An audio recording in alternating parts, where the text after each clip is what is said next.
Boa tarde a todos. O nosso trabalho de modelagem mineral é referente aos depósitos de areia. O grupo sou eu, Pablo Santos, Bruno Hermano e Inês Batista. A areia é essencial em qualquer construção, sendo usada em várias etapas, desde as fundações até as coberturas, passando pela estrutura, vedações e acabamentos. Logo, explorar e descobrir novos depósitos é fundamental. Mas como identificar e caracterizar tais depósitos?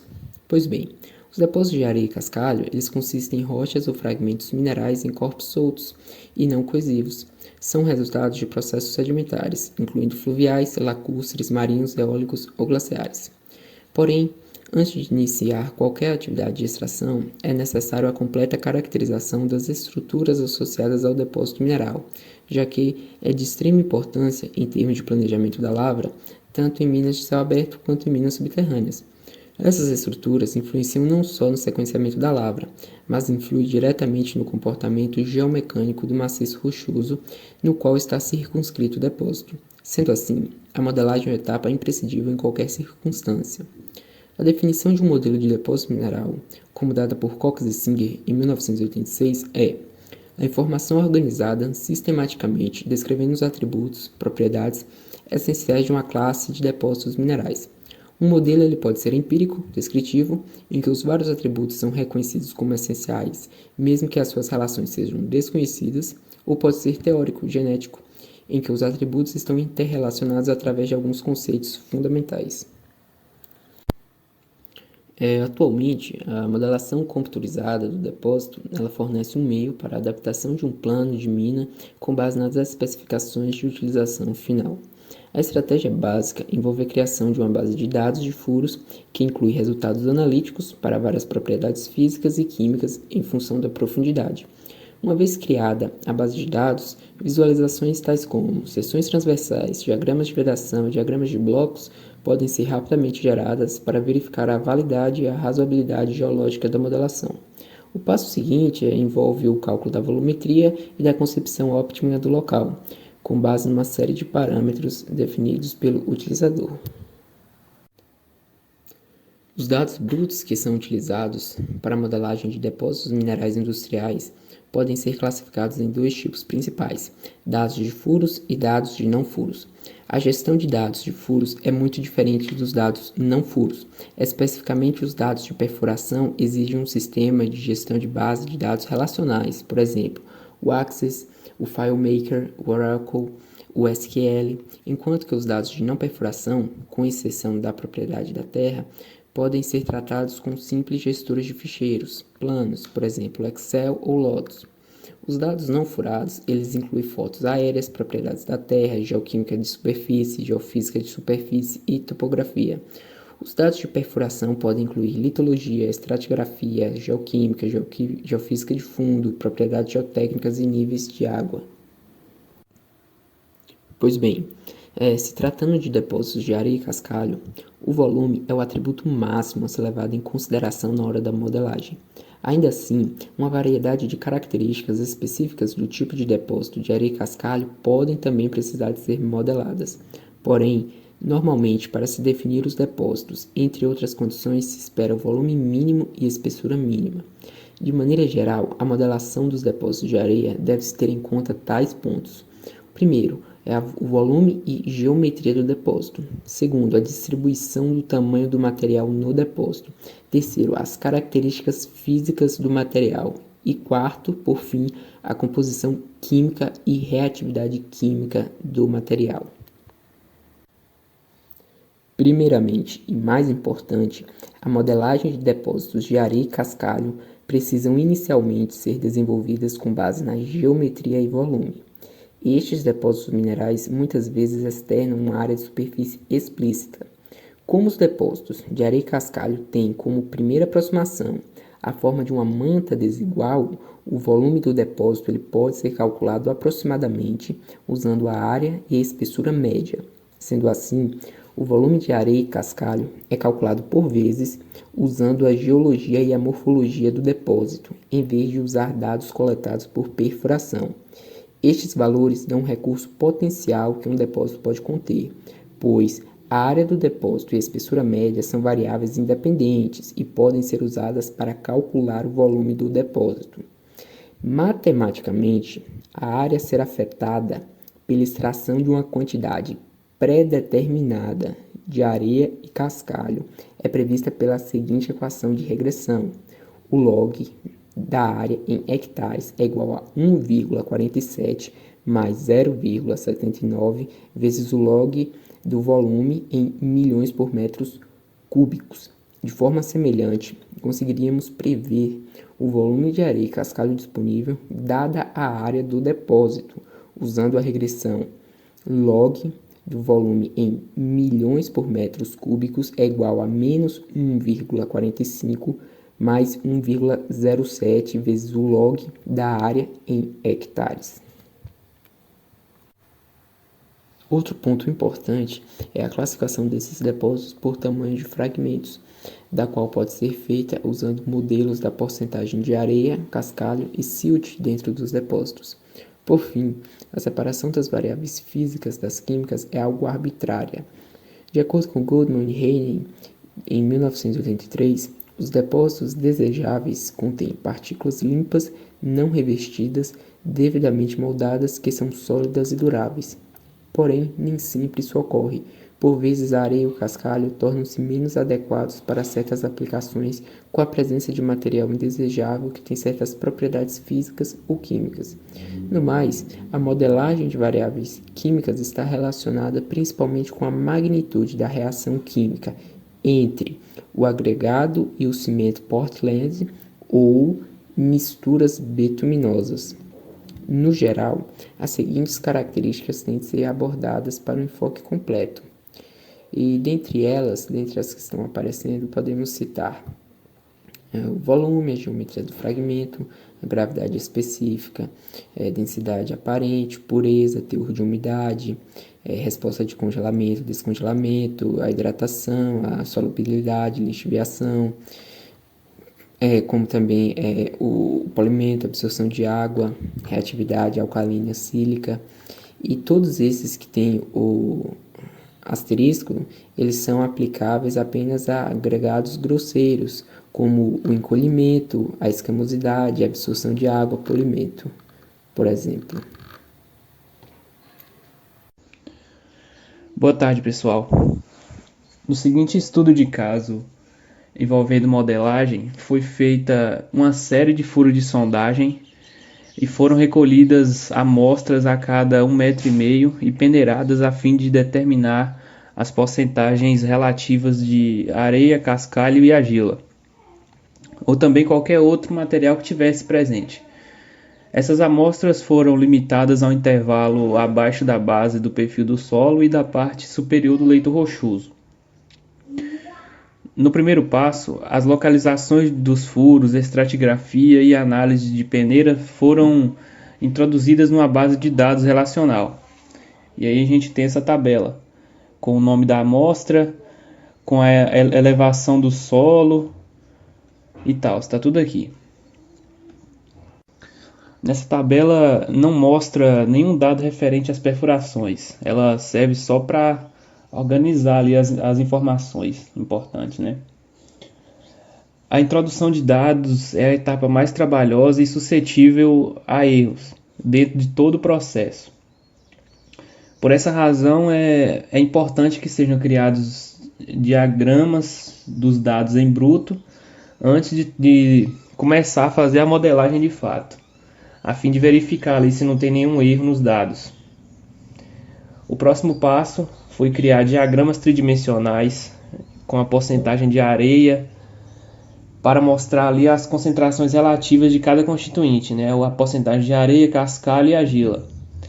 As porcentagens são então representadas como cilindros codificados por cores em que o raio do cilindro é proporcional à concentração dos componentes, enquanto as cores são escalonadas de forma semelhante às cores frias, roxo até as cores quentes, como vermelho. No passo 3 foram criados modelos de blocos sólidos para os dados de areia, cascalho e argila, utilizando um algoritmo de modelagem de blocos e truncados. por modelos de grades que representam a base da sobrecarga do solo e do leito rochoso. No passo 4, cada um desses modelos foi então filtrado com base nos níveis de corte e aceitabilidade. No passo 5, os modelos de areia e cascalho foram então combinados, adicionando cada um dos valores dos blocos.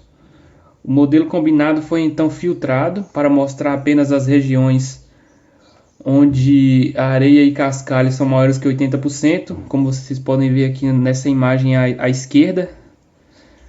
E finalmente o último passo foi gerada uma série de modelos de fosso através da utilização de um algoritmo de cone flutuante que desenha automaticamente uma mina preliminar, removendo o material de cima do minério com base nos critérios definidos pela pessoa que está utilizando aquele software. Por exemplo, a inclinação máxima que ele quer, a altura da bancada, o grau do minério, dentre outros. Boa tarde a todos. Vou apresentar para vocês modelos de software de mineração usados para modelagem. Eles são fundamentais na geração de modelos tridimensional da jazida e muito importantes no desenvolvimento de cálculo de volume. Então, temos aqui alguns exemplos. O Determine, ele é reconhecido pela qualidade e também um amplo suporte aos seus produtos, porém ele não tem versão gratuita.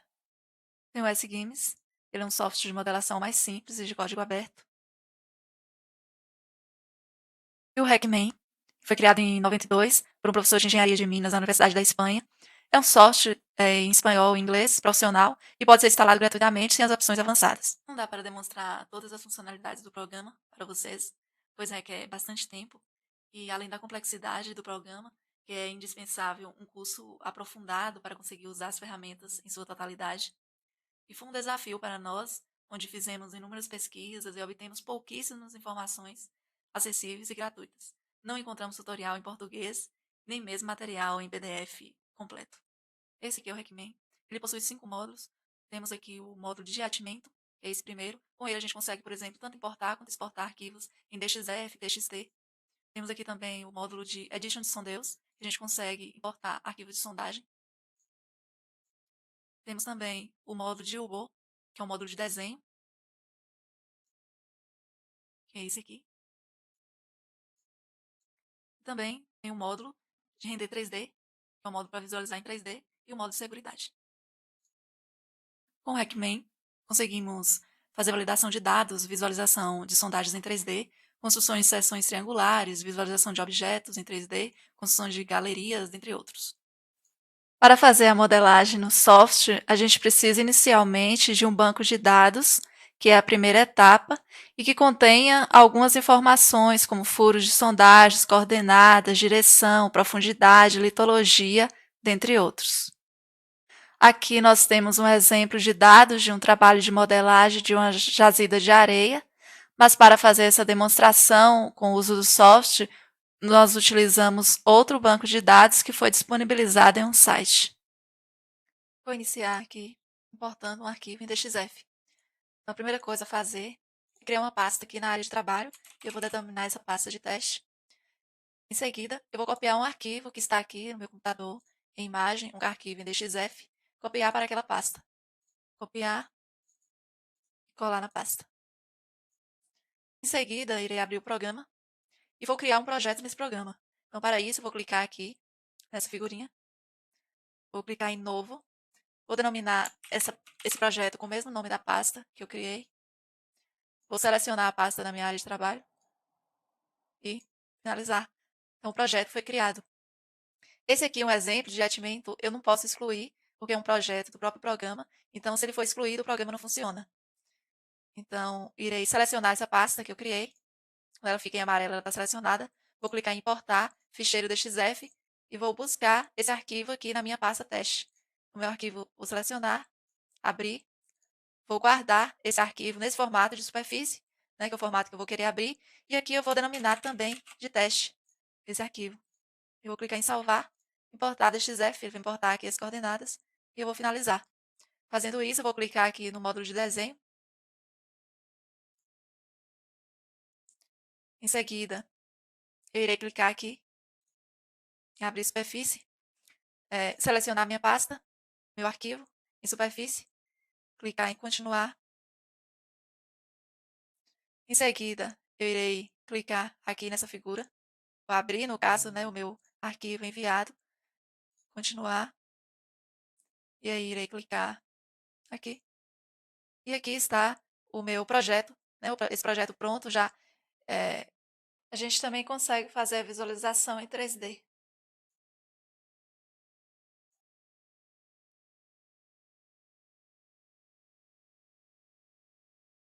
Vou importar agora para o programa pontos de topografia, que são as coordenadas, para a gente fazer a visualização em 3D. Então, inicialmente, eu vou criar uma nova pasta, aqui na área de trabalho, também vou denominar de teste. Vou abrir essa pasta aqui, que é um projeto, um modelo de projeto, que tem vários arquivos aqui, litologia, amostras, zonas, desvios, coordenadas. Como eu vou criar aqui um arquivo de pontos, eu vou escolher esse de coordenadas, vou copiar, colar aqui nessa pasta. Vou abrir o programa. Essa pasta aqui que foi criada, na verdade, esse projeto, eu vou estar excluindo. Clicar aqui na figura. Vou selecionar aqui o teste para não correr risco desse outro projeto do programa ser excluído. Excluir. Pronto. O projeto foi excluído. E vou criar um novo. Clicar aqui. Novo.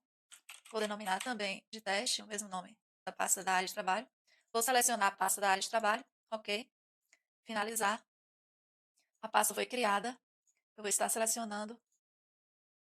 Importar. Vou clicar aqui em ficheiros de linhas, superfícies e pontos. Esse arquivo está em formato de texto, formato TXT. E aí vou fazendo a importação dessa pasta para o programa.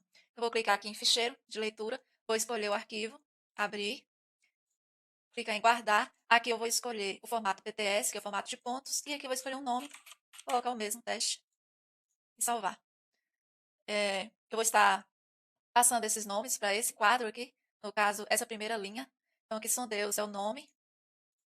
Aqui eu tenho leste, vou estar escolhendo nessa mesma ordem, norte, coordenada norte e elevação. Caso eu tenha alguma outra informação aqui, talvez não tenha aqui, eu vou estar colocando no dado. Aqui eu vou escolher um para que o programa não leia essa primeira linha, apenas os dados. Como os dados estão separados por ponto e vírgula, eu vou estar escolhendo essa opção. Se os dados tivessem sido tabulados, né, uma tabela do Excel, eu estaria escolhendo tabulador ou espaço. Aqui eu posso escolher uma cor. Inicialmente, os pontos iriam ser mostrados na cor branca, mas eu vou estar escolhendo a cor amarela. Ok? Aqui eu vou conferir se está no formato PTS, tá ok? Clicar em importar e finalizar. Agora eu já posso ir aqui nesse módulo de desenho e vou clicar aqui nessa ferramenta que é abrir ficheiro de pontos. Vou escolher o arquivo em formato de pontos, PTS, clicar em abrir. Pronto, eu já consigo visualizar os pontinhos aqui, ó. Só que eles são bem pequenos, então eu posso aumentar esses pontos para visualizar melhor. Então, eu irei aqui em lista, posso mudar esse valor aqui, posso colocar 4, 5. Aqui eu posso estar mudando a cor, caso queira. Continuar. Então, os pontos estão mais visíveis. Vou clicar aqui em Superlink T3. Vou fazer a triangulação desses pontos. Ele está escolhendo aqui o arquivo. Triangular. Pronto, ele já me mostra essa figura aqui. Nesses formatos, né, dos triângulos que dá para a gente ver, fazer visualização aqui. Posso também estar gerando as curvas de linha, que eu posso deixar nesse mesmo 1, que representa o plano norte, seguindo aqui os mesmos valores. Então, o programa já me mostra essas curvas de linhas aí. Posso também estar pedindo para calcular o volume. Calcular o volume aqui. Ele vai me dar o cálculo de volume em cada parte dessa. Aqui eu tenho a área, né, o volume parcial, o total, a seção. Finalizar. E tem várias outras opções aqui. A gente pode também estar mudando a cor, enfim. Mas a gente pode visualizar agora aqui em 3D. Fazer essa rotação da figura, né? Dá pra gente visualizar os pontos, as linhas, né? Esse formato, né, de triângulos aqui na figura. A gente pode também estar dividindo, tá mudando a cor para visualizar melhor. O Hackman também nos permite fazer um projeto de uma mineração a céu aberto. Então, eu vou estar selecionando aqui esse projeto, clicar em módulo de desenho. Vou utilizar essa ferramenta aqui, desenhar uma linha de superfície, a gente está fazendo essa projeção. Vou desenhar aqui uma mina em formato circular.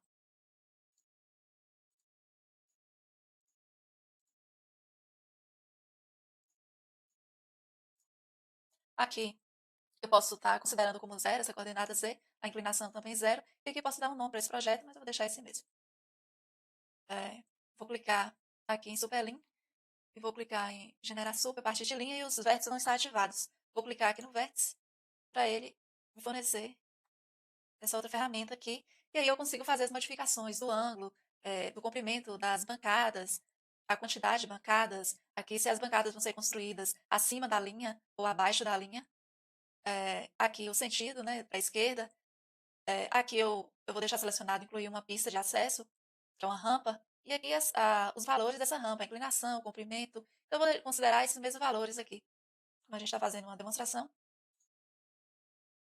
Então, aqui nós temos o modelo de iluminação a céu aberto com uma rampa. E aqui a gente pode estar mudando, né, as cores para a gente visualizar melhor. Mas aqui, ó, nós temos a rampa, né, essa rampa que está aqui de azul, o verde, né, nós temos o desenho. E a gente pode estar fazendo essas modificações. Mas aí, eu vou colocar aqui rosa, só para a gente visualizar melhor. E aí eu vou clicar aqui 3D e a gente consegue visualizar essa mina, né, que foi criada a céu aberto.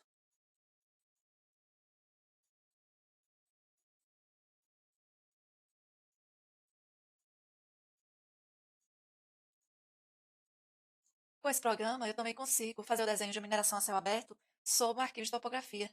Eu vou clicar aqui nesse projeto do programa, clicar na ferramenta de desenho e vou importar aqui em Abre Superfície um arquivo que está aqui na área de trabalho, que está nesse formato de superfície, um arquivo de topografia.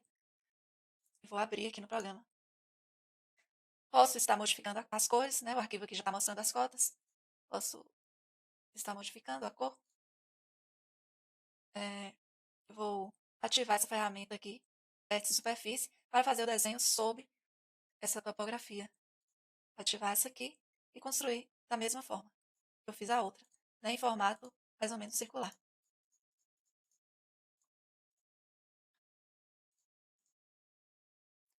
Está ativando os vértices,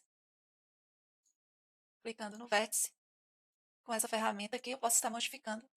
Né? Vou incluir aqui a pista de acesso, né, a rampa de acesso, e vou deixar esses valores como o programa sugeriu aqui, mas eu posso também estar modificando. Então ela foi construída, né, a mina aqui, eu posso estar visualizando em 3D. E aqui eu posso rotacionar para estar visualizando melhor. Aqui nós temos a rampa, né, a rampa de acesso. Tudo isso pode ser modificado, a inclinação, o comprimento, né, a quantidade de bancadas aqui.